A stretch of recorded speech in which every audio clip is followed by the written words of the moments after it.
The music hit hard in the basement of the Red Rooster on 138th Street, Harlem, and everyone in that room knew they were celebrating something historic. February 26, 1964.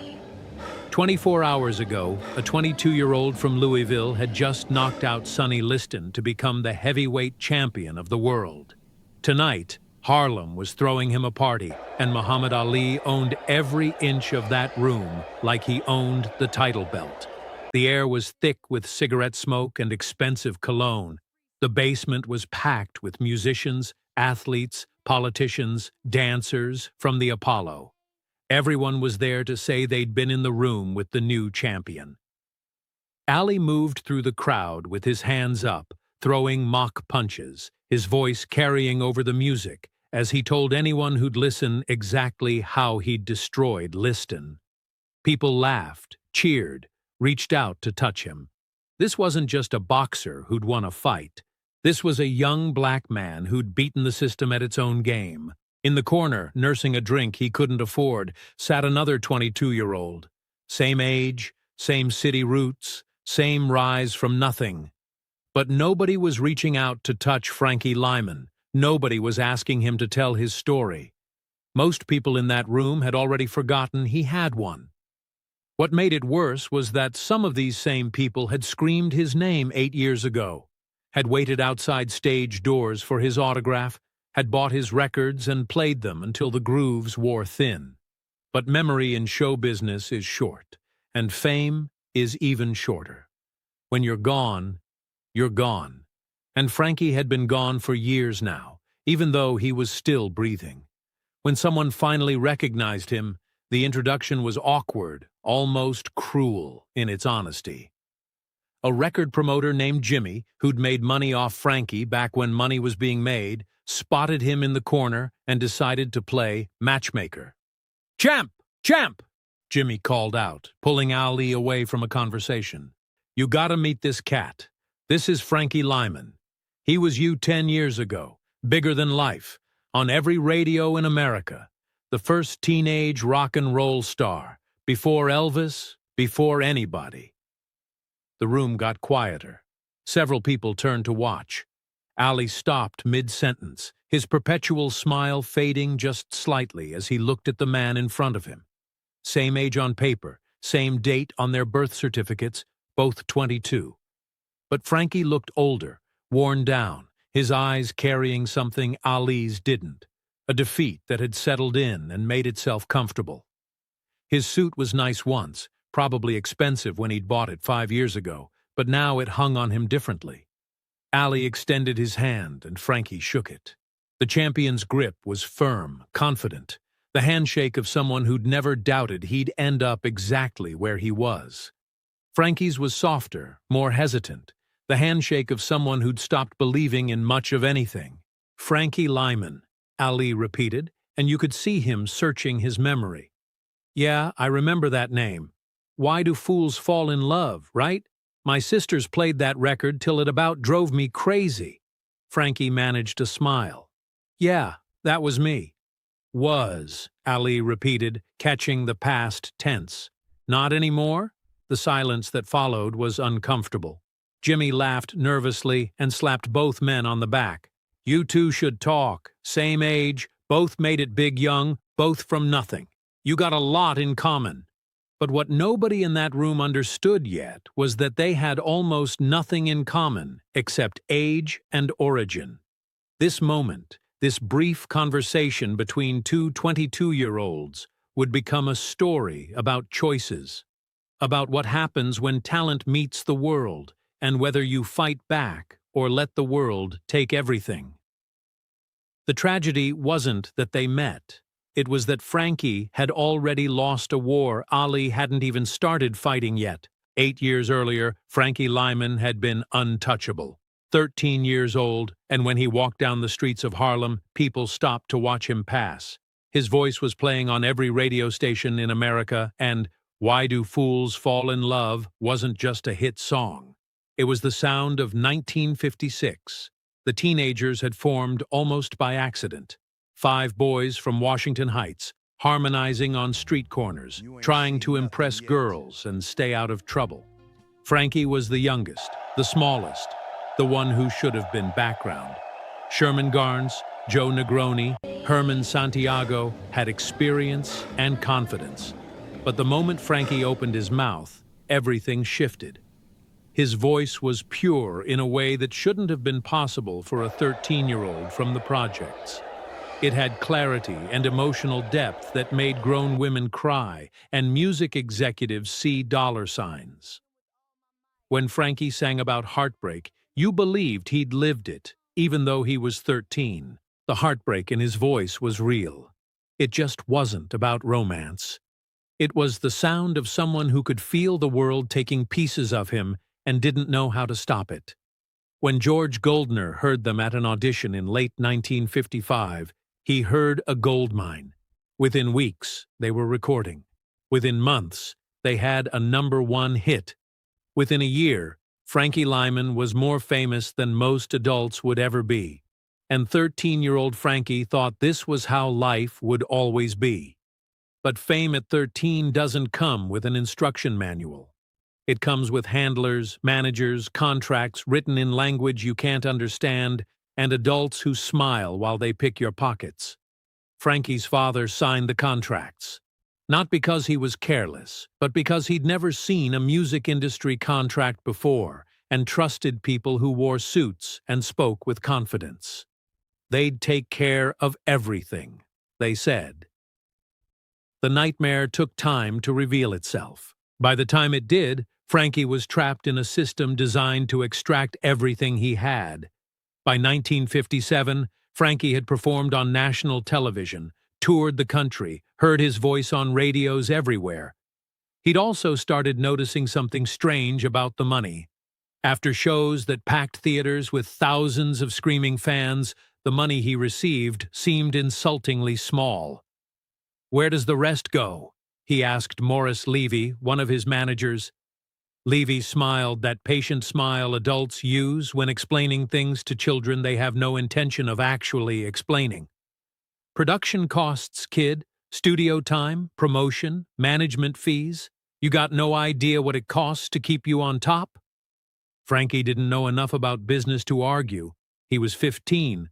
All he knew was singing, so he nodded and kept performing. The truth was simpler and uglier. Frankie Lymon was making people rich, just not himself. The contracts his father had signed, the publishing rights he'd never understood, they'd all been constructed to ensure the boy with the golden voice would see as little gold as possible.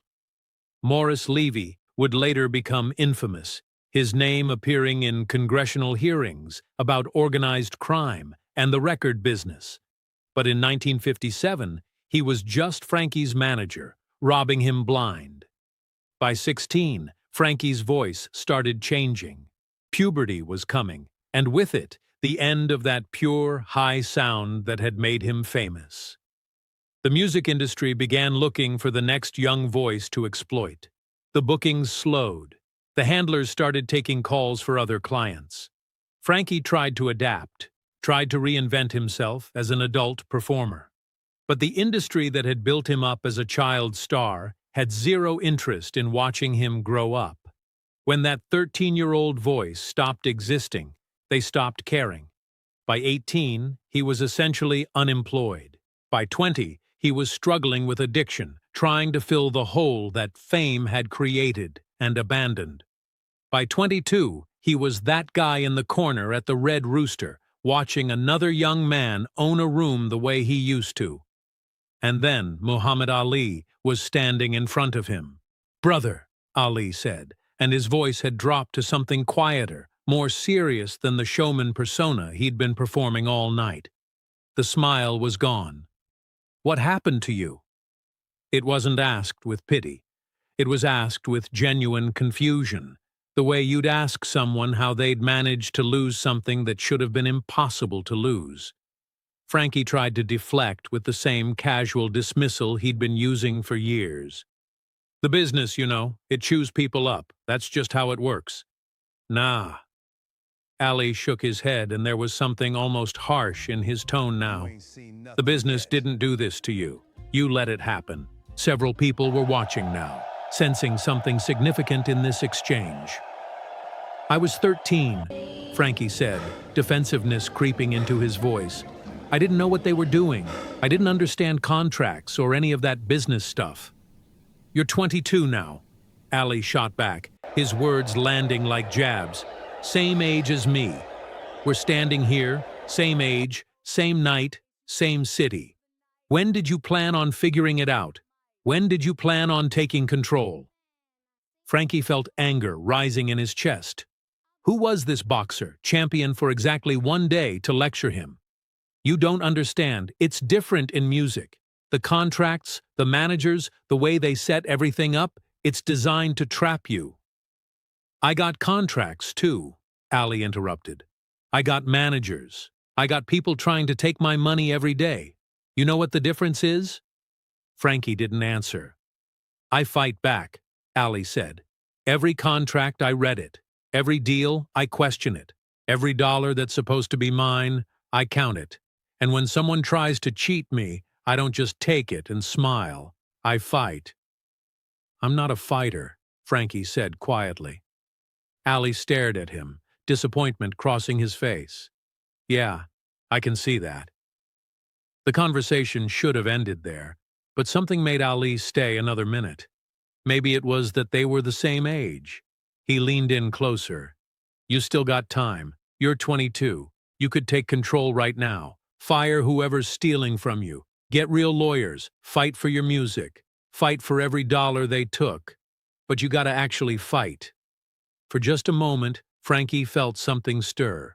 A what if? What if Ali was right? But then the weight settled back down. 8 years of being controlled. The addiction. The depression. The fight he'd never learned to fight. "I'm not you," Frankie said, exhausted. Ali straightened up. "No, you're not. And that's the problem." He started to walk away, then looked back. "You know what the saddest part is? You had something I'll never have. That voice, that gift, and you let people take it from you without throwing a single punch." "Easy for you to say," Frankie called after him, anger breaking through. "You're the heavyweight champion. You got power." Ali turned back, expression hard. "Brother, I had power the day I decided nobody was going to take what's mine. The belt just made it official. You could have had that same power. You just had to fight for it." And then he was gone, back into the celebration, back into a life that would see him fight the United States government and refuse the Vietnam draft. He would lose his title, lose his prime years, but never lose what Frankie had surrendered at 13. Frankie sat back down. The drink was warm, the music too loud. He understood that Ali was right about the fundamental choice that separated them. Ali fought everything. Frankie had fought nothing. The next 4 years weren't kind. Frankie tried comebacks that failed, record deals that never materialized, attempts to get clean that didn't last. Meanwhile, Ali was proving exactly what he'd said. When the government tried to draft him, he refused. When they stripped his title, he fought back. He kept fighting because the alternative was unthinkable. On February 27, 1968, Frankie Lymon was found dead in his grandmother's bathroom in Harlem. He was 25 years old. The official cause was a heroin overdose, but the real cause was more complicated. It was being famous at 13 and forgotten by 18. It was contracts signed in trust. It was money stolen by adults who saw a child as a product. It was a system that built him up and threw him away. It was every moment he'd wanted to fight back and hadn't. It was the choice he made over and over to accept what was happening instead of fighting. The voice that had once filled stadiums was silent. No cameras documented it. No crowds gathered. Just another overdose in Harlem. When Muhammad Ali heard about it, he was banned from boxing and facing prison. Someone mentioned it casually. "Hey, you remember Frankie Lymon, the singer? He died." Ali stopped. He remembered that night at the Red Rooster. "How old?" 25. Ali was 26. 1 year older than Frankie would ever be. "That's a shame," Ali said. "He had a gift." Years later, long after Ali had won back his title and become more than a boxer, someone asked him in an interview about young performers who'd lost everything. Ali was older then. The Parkinson's was starting to show. His hands shook slightly, but his voice still carried certainty. "I met a kid once," Ali said, something heavy in his voice. "Singer. Had the voice of an angel. Could have owned the world. We were the same age, both 22. Both came from nothing. Both made it big young. But he didn't understand something I learned early. Nobody gives you power. You take it. You fight for it. Every single day." "What happened to him?" the interviewer asked. Ali was quiet for a moment, his eyes distant. "He stopped fighting, and when you stop fighting, when you let the world take from you without resistance, the world stops caring whether you survive." "Did you try to help him?" "I tried to tell him," Ali said, and there was something that might have been pain in his voice now. "We met at a party in Harlem, right after I won the title from Liston, 1964. He was sitting in a corner looking like he'd already given up. I told him he still had time, told him to fight for what was his, fight for his music, fight for his money, fight for his life." "And?" Ali's expression hardened slightly. "He told me he wasn't a fighter, said it like it was a fact, like it was something he couldn't change. And I told him that was the problem, because everyone's a fighter if they choose to be. You don't need gloves and a ring. You just need the will to stand up and say, 'This is mine and you can't have it.'" "What happened to him?" the interviewer asked again. "Dead at 25, Ali said flatly. 4 years after I tried to wake him up. Heroin. But that's not really what killed him. What killed him was giving up. What killed him was accepting that powerful people could steal from a 13-year-old child, and that there was nothing he could do about it, even when he became a man." The interviewer was quiet. "You know what haunts me?" Ali continued. "We were the same age, 22, same night, same city, same struggles. Both black, both from poverty, both made it big young, both had people trying to control us, trying to take what was ours. But I fought, and he didn't. And that choice meant I'm sitting here talking to you at 60, and he's been in the ground since he was 25. There's a story people don't tell when they talk about the difference between success and tragedy, between survival and collapse, between legends and ghosts. They talk about talent, about luck, about timing, about who you know and what opportunities come your way. But sometimes, often, the difference is simpler and harder than that. Sometimes it's just about whether you fight back.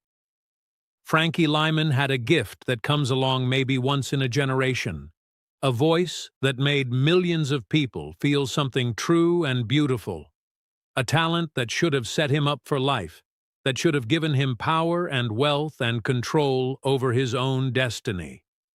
Muhammad Ali had fists and speed and confidence, skills that thousands of other boxers had, nothing unique, nothing magical. But Ali had something Frankie didn't.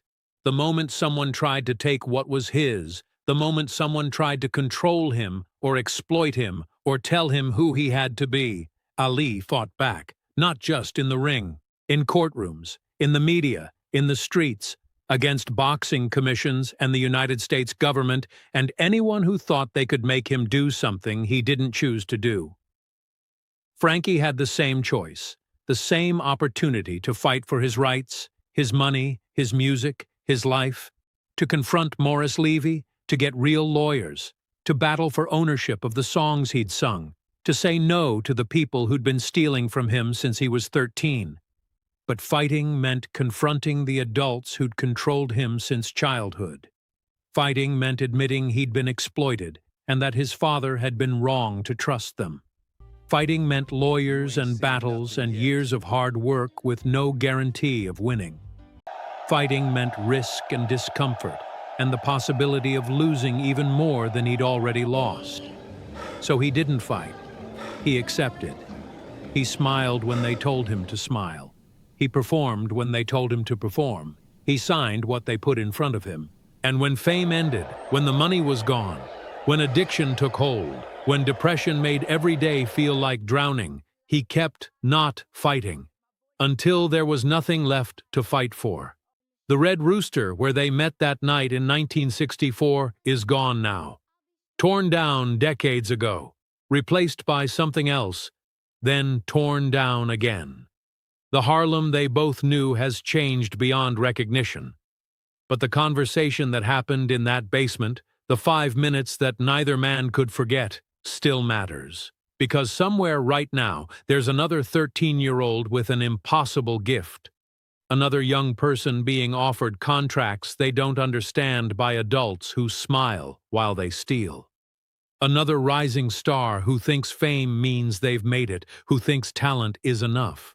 And the question that conversation poses, the question that separated Muhammad Ali from Frankie Lymon, is still the same question. When they come to take what's yours, when they try to control you, when they try to steal from you, when they try to define who you are and what you're worth, will you fight back?